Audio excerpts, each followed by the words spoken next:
नमः शिवाय। श्रावण माह दुर्वा गणपति व्रत विधान। सनत कुमार बोले, हे भगवान, किस व्रत के द्वारा अतुलनीय सौभाग्य प्राप्त होता है और जो मनुष्य पुत्र पौत्र धन ऐश्वर्य तथा सुख प्राप्त करता है। हे महादेव, व्रतों में उत्तम उस व्रत को आप मुझे बताएं। ईश्वर बोले, हे सनत कुमार, तीनों लोकों में विख्यात दुर्वा गणपति व्रत है।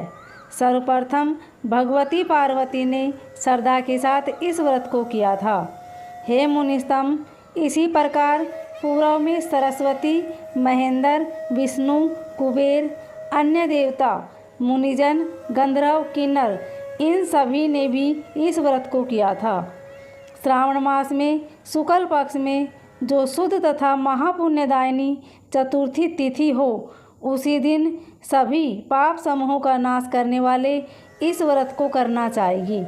उस चतुर्थी के दिन सवर्ण पीठा सन स्थित एक दंत गजानन विघ्नेश की सवर्णमयी प्रतिमा बनाकर उसके आधार पर सवर्ण में दुर्वा को व्यवस्थित करने के पश्चात विघ्नेश्वरों को रक्त वस्त्र से वेष्टित ताम्रमय पात्र के ऊपर रखकर सर्वतोभद्र मंडल में रक्त पुष्पों से अपामार्ग, समी, दुर्वा, तुलसी, बेलपत्र, इन 5 पात्रों से अन्य उपलब्ध सुगंधित पुष्पों से, सुगंधित द्रव्यों से, फलों से तथा मोदकों से उनकी पूजा करनी चाहिए और इसके बाद उन्हें उपहार अर्पित करना चाहिए। इस प्रकार अनेक उपचारों से भी गिरिजापुत्र विघ्नेश की पूजा करनी चाहिए। इस प्रकार कहे सुवर्ण निर्मित इस प्रतिमा में विघ्नेश का आवाहन करना चाहिए। कृपा निधि पधारे। इस सुवर्ण में सर्वोत्तम रतन जटित सिंहासन को मैंने आसन के लिए प्रदान किया है। विश्व के स्वामी इसे स्वीकार करें। हे उमासुत, आपको नमस्कार है। हे विश्वव्यापिनी, हे सनातन, मेरे समस्त कष्ट समूहों को आप नष्ट कर दें। मैं आपको पाग समर्पित करता हूँ। गणेश्वर देव, उमापुत्र तथा मंगल का विधान करने वालों को यह अर्घ्य प्रदान करता हूँ। हे भगवान, आप मेरे इस अर्घ्य को स्वीकार करें। विनायक, सूर तथा वर प्रदान करने वालों को नमस्कार है। नमस्कार है। मैं आपको यह अर्घ्य अर्पित करता हूँ, इसे ग्रहण करें। मैंने गंगा आदि सभी तीर्थों से प्रार्थना पूर्वक यह जल प्राप्त किया है। हे सुरपुंगव, आपके स्नान के लिए मेरे द्वारा प्रदत्त इस जल को स्वीकार कीजिए। सिंदूर से चित्रित तथा कुमकुम से रंगा हुआ यह वस्त्र युगम आपको दिया गया है, इसे आप ग्रहण करें। लंबोदर तथा सभी विघ्नों का नाश करने वाले देवता को नमस्कार है। उमा के शरीर के मल से आविर्भूत हे गणेश जी, आप इस चंदन को स्वीकार करें।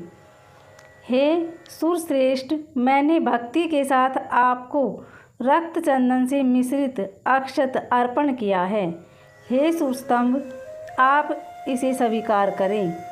मैं चंपा के पुष्पों, केतकी के पत्रों तथा जपा कुसुम के पुष्पों से गौरी पुत्र की पूजा करता हूँ। आप मेरे ऊपर प्रसन्न हो सभी लोकों पर अनुग्रह करने तथा दानवों का वध करने के लिए सकंद गुरु के रूप में अवतार ग्रहण करने वाले आप प्रसन्नतापूर्वक यह धूप लीजिए।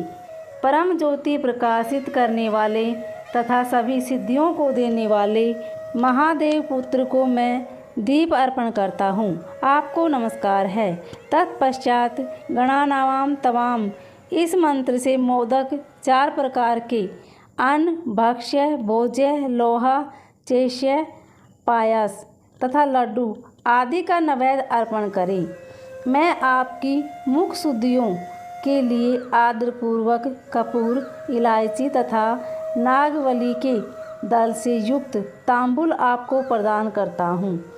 हिरण्यगर्भ के गर्भ में स्थित अग्नि के सुवर्ण बीजों में दक्षिणा रूप में आपको प्रदान करता हूँ, अतः आप मुझे शांति प्रदान कीजिए। हे गणेश्वर, हे गणाध्यक्ष, हे गौरीपुत्र, हे गजानन, हे इभानन, आपकी कृपा से मेरा व्रत पूर्ण हो। इस प्रकार अपने सामर्थ्य के अनुसार विघ्नेश का विधिवत पूजन करके उपसर्ग का निवेदन सामग्री सहित गणाध्यक्ष को आचार्य के लिए अर्पण कर देना चाहिए। उनसे प्रार्थना करें, हे भगवान, हे ब्राह्मण, दक्षिणा सहित गणराज की मूर्ति को आप ग्रहण कीजिए। आपके वचन से मेरा यह व्रत आज पूर्णता को प्राप्त हो। जो मनुष्य 5 वर्ष तक इस प्रकार व्रत करके उद्यापन करता है वह वांछित मनोरथों को प्राप्त करता है और देहांत के बाद शिवलोक जाता है। अथवा 3 वर्ष तक जो इस व्रत को करता है वह भी सभी सिद्धियां प्राप्त करता है। जो व्यक्ति उद्यापन के बिना ही इस उत्तम व्रत को करता है, विधि के अनुसार भी उसका जो कुछ किया हुआ होता है वह सब निष्फल हो जाता है। अब उद्यापन विधि बताई जाती है। उद्यापन के दिन प्रातःकाल तिलों से स्नान करें। तदंतर बुद्धिमान मनुष्य को चाहिए कि 1 पल अथवा आधा पल अथवा उसके भी आधे पल सुवर्ण की गणपति प्रतिमा बनाकर पंचगव्यों से स्नान कराकर भक्ति तथा श्रद्धा के साथ इन 10 नाम मंत्रों से दुर्वा दलों से यमक पूजन करें। हे गणाधीश, हे उमापुत्र, अघनासन, हे विनायक, हे ईशपुत्र, हे सर्वसिद्धि प्रदायक, हे एकदंत, हे इभवक्तर, हे मूषक वाहन, आपको नमस्कार है। आप कुमार गुरु को नमस्कार है। इन नाम पदों से पृथक पृथक पूजन करें। प्रथम दिन अधिवासन करके प्रातःकाल गृह होम करके दुर्वादलों तथा मोदकों से होम कराना चाहिए। तत्पश्चात पूर्ण आहुति देकर आचार्य आदि का विधिवत पूजन करना चाहिए और घट तुल्य थनों वाली वत्स सहित गाय का दान अपने वित्त के अनुसार करना चाहिए। हे वत्स, इस प्रकार व्रत करने पर मनुष्य सभी मनोरथों को प्राप्त कर लेता है। हे सनत कुमार, अपने प्रिय पुत्र गणेश के व्रत करने से संतुष्ट होकर मैं उस मनुष्य को पृथ्वी पर सभी सुख प्रदान करके अंत में उसे सद्गति देता हूँ।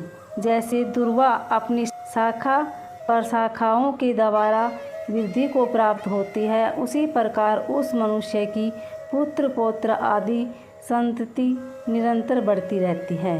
हे सनत कुमार, मैंने दुर्वा गणपति का यह अत्यंत गोपनीय व्रत कहा है। सुख चाहने वालों को इस सर्वोत्कृष्ट व्रत को अवश्य करना चाहिए। इस प्रकार श्री स्कंद पुराण के अंतर्गत ईश्वर सनत कुमार संवाद में श्रावण मास महात्म्य में दुर्वा गणपति व्रत कथन नामक 13वां अध्याय पूर्ण हुआ। ओम नमः शिवाय। उम्मीद है आपको यह कथा अच्छी लगी होगी। अगर अच्छी लगे तो वीडियो को लाइक शेयर सब्सक्राइब जरूर करें। धन्यवाद।